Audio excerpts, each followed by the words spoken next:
Exercice 8, résoudre une inéquation avec changement de variable bis. Bis parce que on a fait exactement le même exercice précédemment. Avec des valeurs différentes. Donc c'est toujours la même stratégie. Donc soit on va d'abord résoudre, on va répondre à la question 1, soit grand X, un élément de l'ensemble des réels, un réel.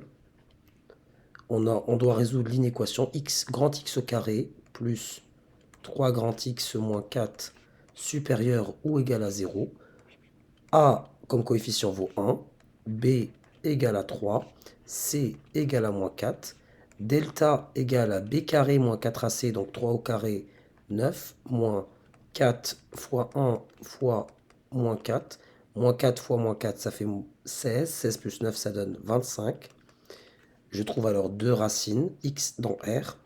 x1 égale à moins b moins racine de delta sur 2a, donc moins b, donc moins 3, moins racine de 25, donc moins 5 sur 2a, donc sur 2. Moins 8 sur 2, ça me donne moins 4.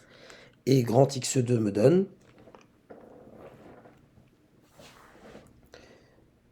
moins 3 plus 5 sur 2 est égal, donc 2 sur 2 égale à 1.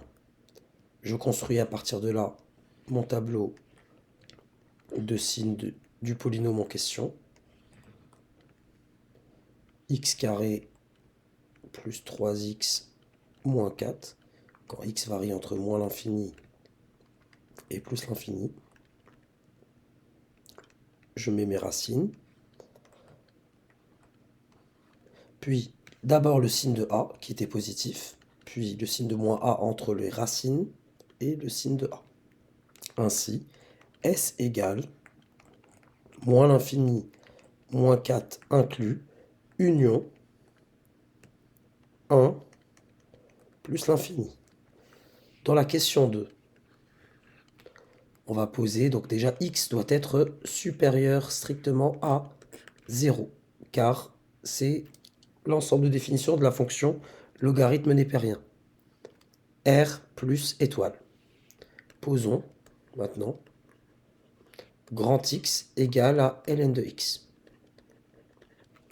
L'inéquation devient donc x carré plus 3 grand X moins 4 supérieur ou égal à 0, qui est vrai pour, cela est équivalent à, cette inéquation on avait déjà indiqué, à grand X inférieur ou égal à moins 4, ou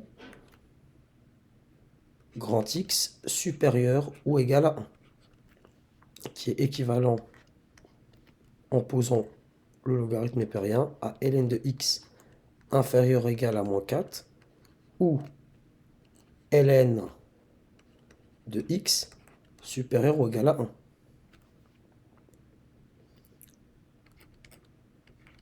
On aurait alors, en introduisant l'exponentielle, x inférieur ou égal à exponentielle de moins 4, mais aussi x strictement plus grand que 0. Il ne faut pas oublier cette condition. Je vais la souligner ici, que j'introduis, car certes, je dois être plus petit que l'exponentielle de moins 4, mais ma condition nécessaire aussi, pour garder l'équivalence, c'est celle-ci. X doit être quand même plus grand que 0, sinon ça n'a plus aucun sens. Ou x supérieur ou égal à exponentielle de 1, c'est-à-dire e. Ce qui m'amène à un ensemble de solutions suivant. 0 jusqu'à exponentielle de moins 4 inclus, union, ou